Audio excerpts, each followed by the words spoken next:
এখান থেকে সেলিং হয়ে আইসা এটা থেকে একটু বাইং হবে, দৌড়, আবার একটু বাইং হবে, দৌড়, আবার একটু বাইং হবে, দৌড়। সবার স্টপ লস হিট করে মার্কেট মুভ নিবে, এটা মার্কেটের ধরন। এখন আমরা ভুলটা করি কই, আমরা তো এইটাতে বের হয়ে যাই, স্টপ লস হিট, শেষ ক্যাপিটাল।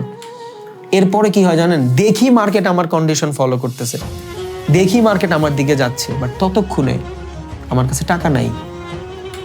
লাইক রিয়েল লাইফ, করতে বহুত কিছু চান, বাট আপনার কাছে টাকা নাই। কেন? বিকজ আপনি খাটতে পারেন না, আপনার ভিতরেও ইচ্ছাই নাই। আপনারা এখন বাসা থেকে বের করে দিলে আপনি যা চাকরি করে মাসে 20,000 টাকা ইনকাম করার যোগ্যতা আপনার নাই।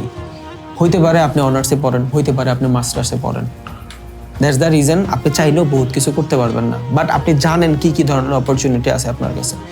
একে তো ওয়েট করতে হবে, হয়তো পড়াশোনা শেষ করে পরে কিছু করবেন, না হয় মাঠে নেমে যেতে হবে।